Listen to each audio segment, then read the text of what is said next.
Hidup ini ibarat perjalanan panjang dengan berbagai pertemuan yang tak terduga. Dalam perjalanan itu, kita sering bertemu dengan orang-orang yang membawa warna berbeda. Ada yang memberi energi positif, namun ada pula yang seolah menjadi beban. Mereka hadir dengan segudang drama, komentar negatif, dan perilaku yang meresahkan. Tidak peduli seberapa baik suasana hati kita, keberadaan mereka kerap kali menguras emosi, membuat semangat layu sebelum berkembang. Namun, pernahkah kita bertanya pada diri sendiri, apa yang membuat mereka begitu sulit dihadapi? Apakah mereka memang beracun, seperti yang sering kita dengar dalam istilah populer, atau mungkin mereka hanyalah manusia yang dikuasai oleh luka batin dan ketidaktahuan? Carl Jung menyebut sisi ini sebagai bayangan, bagian dari diri manusia yang tak terlihat, namun memengaruhi perilaku kita sehari-hari. Menariknya, keberadaan orang-orang seperti ini memberikan pelajaran berharga bagi kita. Mereka menguji kesabaran, melatih kebijaksanaan, dan memaksa kita untuk menggali lebih dalam kekuatan diri. Dalam dunia yang penuh dengan interaksi, tak mungkin kita sepenuhnya menghindari mereka. Namun, kita bisa memilih bagaimana merespons mereka. Artikel ini akan membahas 4 cara yang tidak hanya membantu kita menghadapi orang sulit, tetapi juga menjaga keseimbangan batin kita. Mari kita mulai perjalanan ini, bukan untuk menghakimi, tetapi untuk memahami dan menemukan cara terbaik untuk hidup berdampingan tanpa kehilangan kedamaian jiwa. 1. Mengambil jarak. Menjauh untuk menjaga kedamaian batin. Menghadapi orang-orang yang sulit di kehidupan kita, terkadang membutuhkan langkah yang tegas, yaitu mengambil jarak atau bahkan memutus hubungan sepenuhnya. Ini bukanlah tanda kelemahan, melainkan sebuah bentuk perlindungan diri. Bayangkan seseorang yang terus-menerus membawa energi negatif ke dalam hidup Anda, entah melalui kritik tanpa henti, manipulasi, atau bahkan kekerasan emosional. Berada di sekitar orang seperti ini ibarat berjalan di tengah hujan badai tanpa payung. Tidak peduli seberapa keras Anda mencoba bertahan, Anda tetap akan basah kuyup dan lelah. Mengambil jarak berarti memberi ruang bagi diri sendiri untuk bernapas. Dalam praktiknya, langkah ini mungkin terlihat seperti berhenti menjawab pesan mereka, mengurangi interaksi secara signifikan, atau dalam kasus yang ekstrim, memutuskan hubungan sepenuhnya. Langkah ini seringkali sulit, terutama jika orang tersebut adalah bagian penting dalam hidup Anda, seperti anggota keluarga, sahabat lama, atau pasangan. Tetapi penting untuk diingat bahwa melindungi kesehatan mental Anda adalah prioritas utama. Ada kalanya kita merasa bersalah ketika memutus hubungan dengan seseorang. Rasa bersalah ini sering muncul karena kita merasa bertanggung jawab atas kebahagiaan mereka. Namun, perlu diingat bahwa setiap individu bertanggung jawab atas hidupnya sendiri. Anda tidak dapat mengubah orang lain yang tidak mau berubah. Jika seseorang terus-menerus membawa drama dan masalah ke dalam hidup Anda, menjauh mungkin adalah satu-satunya cara untuk melindungi diri Anda. Namun, mengambil jarak bukanlah solusi instan untuk semua masalah. Ketika kita menjauh secara fisik, seringkali bayangan orang tersebut masih tertinggal di pikiran kita. Kita terus memikirkan apa yang mereka katakan, apa yang mereka lakukan, atau bahkan membayangkan konfrontasi yang tidak pernah terjadi. Dalam hal ini, kata-kata Epictetus memberikan pandangan yang sangat relevan. Keinginan menjanjikan pencapaian dari apa yang diinginkan, dan keengganan menjanjikan penghindaran dari apa yang tidak disukai. Tetapi ketika gagal, kita merasa kecewa dan sengsara. Dengan kata lain, menjauh dari seseorang tidak berarti Anda terbebas dari dampaknya jika pikiran Anda masih terjebak dalam emosi negatif terhadap mereka. Untuk itu, langkah ini sebaiknya diiringi dengan kerja batin. Menjauh secara fisik hanyalah langkah pertama. Setelah itu, penting bagi kita untuk belajar melepaskan keterikatan emosional terhadap mereka. Salah satu cara untuk melakukannya adalah dengan berfokus pada diri sendiri.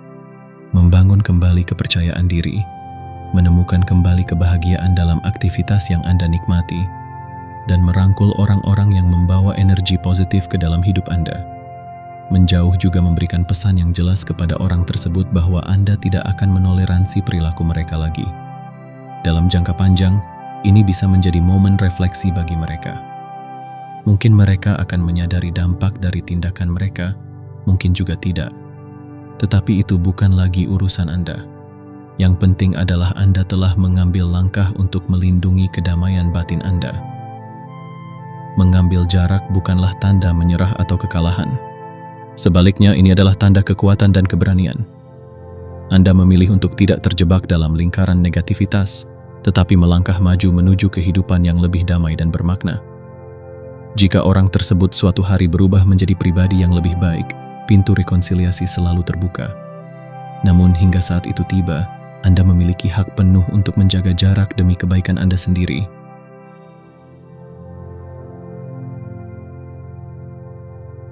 Dua, sikap acuh. Seni ketidakpedulian yang menguatkan. Jika menjauh bukanlah pilihan, maka langkah berikutnya adalah mengembangkan sikap acuh. Ini adalah seni menjaga ketenangan dan ketidakpedulian terhadap perilaku negatif orang lain, sehingga apapun yang mereka lakukan tidak mampu mengganggu kedamaian batin kita. Sikap acuh bukan berarti mengabaikan sepenuhnya atau menjadi tidak peduli terhadap sesama manusia. Sebaliknya, ini adalah kemampuan untuk tidak membiarkan perilaku negatif orang lain memiliki kekuasaan atas emosi dan pikiran kita. Penting untuk disadari bahwa sebagian besar masalah dengan orang sulit sebenarnya terjadi di dalam pikiran kita. Mungkin Anda pernah mengalami hal ini.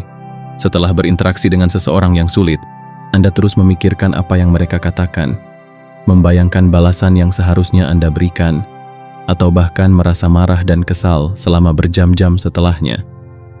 Semua ini adalah hasil dari pikiran kita yang terus memutar ulang momen tersebut, seolah-olah menghidupkan kembali rasa frustrasi. Untuk mengatasi hal ini, kita perlu melatih pikiran agar tidak terjebak dalam siklus negatif.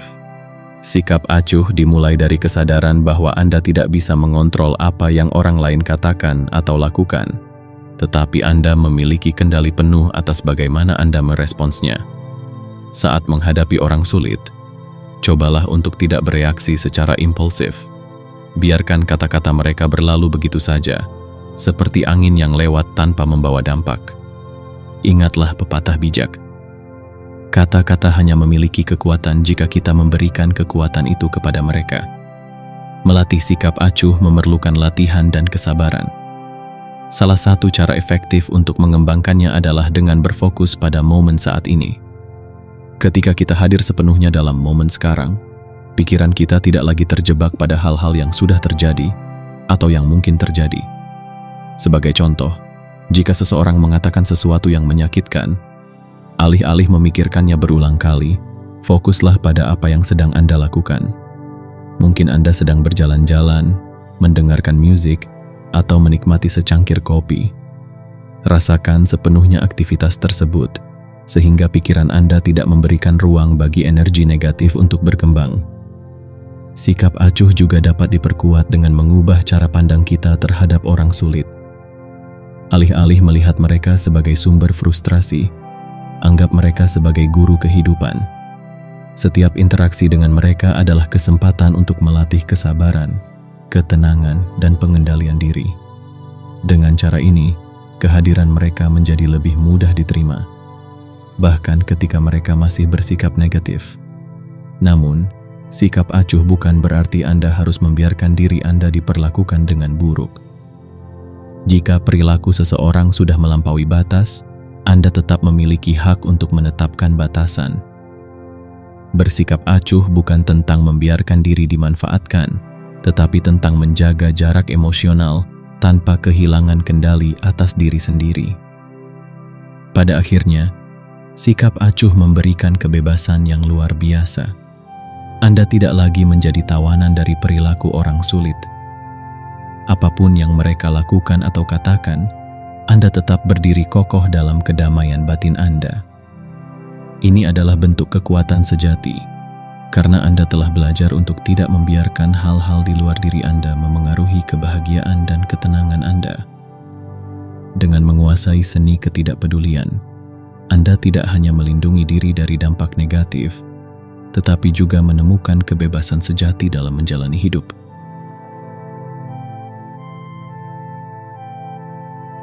Tiga, melihat kehidupan sebagai sesuatu yang sementara. Dalam menghadapi orang sulit, kita sering merasa seperti terjebak dalam situasi yang tak kunjung usai. Momen-momen penuh frustrasi, kemarahan, atau kesedihan seolah-olah akan berlangsung selamanya. Namun, ketika kita memahami bahwa semua hal dalam hidup ini bersifat sementara, perspektif kita terhadap masalah pun berubah. Segala sesuatu, termasuk keberadaan orang sulit dalam hidup kita, pada akhirnya akan berlalu. Ada sebuah cerita sufi yang terkenal tentang seorang raja yang moodnya selalu bergantung pada situasi di sekelilingnya. Ketika negaranya makmur, dia bersenang-senang dengan pesta besar. Namun, ketika keadaan memburuk, dia jatuh ke dalam keputusasaan yang mendalam. Karena merasa lelah dengan naik turunnya emosinya, dia meminta seorang bijak untuk memberikan solusi. Sang bijak kemudian membuatkan sebuah cincin dengan tulisan, "Ini pun akan berlalu." Tulisan itu menjadi pengingat bagi sang raja bahwa baik kebahagiaan maupun kesedihan adalah sementara. Kisah ini mengajarkan kita pentingnya menyadari sifat sementara dari segala hal. Orang sulit yang hari ini mengganggu Anda mungkin suatu hari akan pergi dari hidup Anda. Bahkan jika mereka tetap ada, situasi yang Anda hadapi bersama mereka pasti akan berubah seiring waktu. Tidak ada yang bersifat permanen, termasuk penderitaan Anda saat ini. Memahami sifat sementara ini juga membantu kita untuk tidak terlalu terikat secara emosional, baik pada kebahagiaan maupun kesedihan. Ketika kita menyadari bahwa setiap momen hanyalah salah satu dari banyak episode dalam hidup, kita menjadi lebih mudah menerima kenyataan tanpa terlalu terpengaruh. Seperti awan yang berlalu di langit, segala sesuatu datang dan pergi. Dengan menyadari hal ini, kita bisa menghindari rasa putus asa yang sering muncul ketika menghadapi orang sulit. Sebagai tambahan, melihat kehidupan sebagai sesuatu yang sementara membantu kita untuk melepaskan harapan berlebihan terhadap perubahan perilaku orang sulit. Terkadang, kita berharap mereka akan berubah menjadi lebih baik atau menyadari kesalahan mereka. Harapan ini seringkali berujung pada kekecewaan. Ketika kita memahami bahwa perubahan orang lain berada di luar kendali kita dapat lebih fokus pada bagaimana kita sendiri merespons situasi tersebut. Perspektif ini juga memberi kita kebebasan untuk tidak terlalu serius menghadapi perilaku mereka. Ketika kita tahu bahwa mereka hanyalah salah satu bagian kecil dari perjalanan hidup kita, pengaruh mereka terhadap emosi kita pun menjadi jauh berkurang. Kita tidak lagi merasa seperti harus menyelesaikan mereka atau mengatasi mereka secara sempurna. Sebaliknya, kita menerima bahwa mereka adalah bagian dari arus kehidupan yang selalu berubah. Dengan mempraktikkan cara pandang ini, kita dapat menghadapi orang sulit dengan lebih ringan dan tenang. Mereka tidak lagi menjadi beban permanen, tetapi hanya sebuah fenomena yang sementara hadir dalam hidup kita. Hal ini memungkinkan kita untuk terus melangkah maju tanpa merasa terjebak dalam siklus negatif yang mereka bawa. Menghayati sementara sifat kehidupan bukan hanya membantu kita menghadapi orang sulit, tetapi juga memberikan kedamaian yang lebih dalam menjalani hidup. Kita tidak lagi terlalu tergantung pada keadaan eksternal, melainkan menemukan ketenangan di dalam diri kita sendiri. Sebab, sebagaimana setiap badai pasti berlalu, demikian pula segala bentuk kesulitan, termasuk keberadaan orang-orang sulit dalam hidup kita. 4. Kebaikan dan kasih sayang. Mengubah negativitas dengan empati. Jika menjauh dan bersikap acuh adalah langkah awal untuk menjaga diri, maka merespons dengan kebaikan dan kasih sayang adalah bentuk penyelesaian tertinggi dalam menghadapi orang sulit. Langkah ini memang tidak mudah. Dibutuhkan kedewasaan emosional, empati, dan ketulusan hati untuk tetap bersikap baik terhadap mereka yang kerap kali membawa energi negatif ke dalam hidup kita. Namun, saat kita mampu melakukannya, efeknya tidak hanya meredakan konflik, tetapi juga berpotensi mengubah perilaku mereka secara perlahan. Marcus Aurelius, seorang filsuf Stoik, pernah berkata, "Kebaikan itu tak terkalahkan, tetapi hanya jika ia tulus dan tanpa kepalsuan." Ketika kita merespons orang sulit dengan kebaikan yang tulus, kita bukan hanya melindungi kedamaian batin kita, tetapi juga memberikan peluang bagi mereka untuk melihat sisi baru dari hubungan itu. Orang sulit seringkali bertindak negatif karena mereka sendiri berada dalam penderitaan. Mungkin ada luka batin, rasa tidak aman, atau tekanan emosional yang mereka bawa, sehingga mereka melampiaskannya pada orang di sekitar mereka. Memahami hal ini memungkinkan kita untuk melihat mereka bukan sebagai musuh, tetapi sebagai manusia yang sedang berjuang dengan masalahnya sendiri. Alih-alih bereaksi dengan kemarahan atau kebencian, kita dapat merespons dengan empati. Tanyakan pada diri Anda, apa yang membuat mereka bertindak seperti itu? Apa yang mereka rasakan di balik semua perilaku negatif itu? Dengan memposisikan diri di sepatu mereka, kita bisa mengurangi rasa frustrasi yang biasanya muncul saat menghadapi mereka. Kebaikan dalam konteks ini bukan berarti kita membiarkan diri diperlakukan buruk atau menjadi korban manipulasi. Kebaikan yang dimaksud adalah bersikap tulus, namun tetap menetapkan batasan yang sehat. Misalnya, jika seseorang terus-menerus mengkritik Anda dengan nada yang kasar, Anda bisa merespons dengan tenang. Saya menghargai pendapat Anda, tapi saya merasa lebih nyaman jika kita berbicara dengan nada yang lebih baik. Dengan cara ini, Anda tetap bersikap baik tanpa membiarkan mereka melampaui batas yang Anda tetapkan. Kasih sayang juga memberi kita kekuatan untuk tidak terpengaruh oleh perilaku mereka. Ketika kita menyadari bahwa orang sulit adalah cerminan dari penderitaan mereka sendiri, kita tidak lagi merasa bahwa perilaku mereka adalah serangan pribadi terhadap kita. Sebaliknya, kita melihatnya sebagai ekspresi dari konflik internal yang mereka alami. Pengetahuan ini memungkinkan kita untuk merespons dengan tenang, tanpa kehilangan kendali atas emosi kita sendiri. Terkadang, kebaikan kita dapat memberikan dampak yang signifikan pada mereka. Sebuah senyuman, kata-kata yang lembut, atau tindakan kecil yang menunjukkan perhatian bisa menjadi titik awal perubahan. Meski tidak selalu berhasil, tindakan ini menunjukkan bahwa kita tidak membalas negativitas dengan negativitas. Kita memutus lingkaran kebencian dan menggantinya dengan sikap yang lebih bijaksana. Namun, penting untuk diingat bahwa merespons dengan kebaikan tidak selalu berarti kita akan melihat perubahan langsung. Ada orang-orang yang mungkin tetap sulit, tidak peduli seberapa baik kita bersikap. Dalam kasus seperti ini, kebaikan kita adalah cara untuk menjaga integritas diri kita sendiri. Kita tetap menunjukkan siapa diri kita sebenarnya.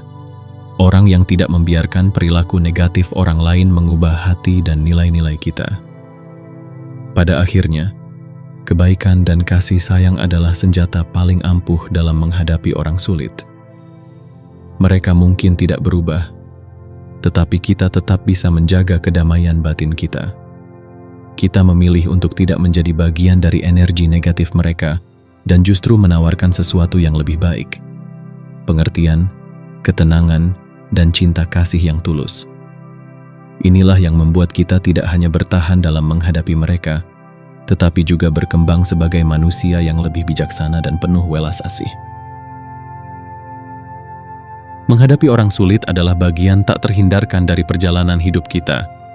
Mereka datang dalam berbagai bentuk, rekan kerja yang manipulatif, teman yang terlalu kritis, atau bahkan anggota keluarga yang terus membawa drama. Namun, seperti segala hal dalam hidup, bagaimana kita merespons keberadaan mereka adalah pilihan kita. Melalui 4 langkah yang telah dibahas, mengambil jarak, bersikap acuh, memahami sifat sementara kehidupan, dan merespons dengan kebaikan, kita dapat melindungi kedamaian batin kita tanpa kehilangan integritas.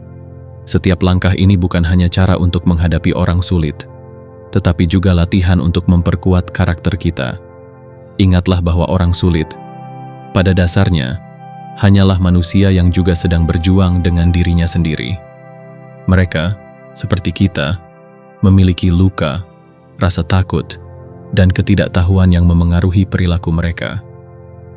Dengan memahami hal ini, kita tidak lagi melihat mereka sebagai musuh, melainkan sebagai kesempatan untuk melatih empati, kesabaran, dan kebijaksanaan. Akhirnya, perjalanan hidup ini adalah tentang menemukan ketenangan di tengah badai. Orang sulit hanyalah salah satu ujian yang mengajarkan kita cara menjaga keseimbangan dalam menghadapi tantangan. Dengan memilih untuk menjauh, bersikap acuh, atau merespons dengan kasih sayang, kita menunjukkan bahwa kedamaian batin kita tidak tergantung pada perilaku orang lain. Jadi, mari kita hadapi mereka dengan bijaksana. Tidak perlu membalas negativitas dengan kemarahan atau kebencian. Sebaliknya, jadikan setiap interaksi sebagai peluang untuk tumbuh menjadi manusia yang lebih baik. Karena pada akhirnya, kedamaian sejati bukanlah tentang menghindari badai, melainkan belajar untuk menari di tengah hujan.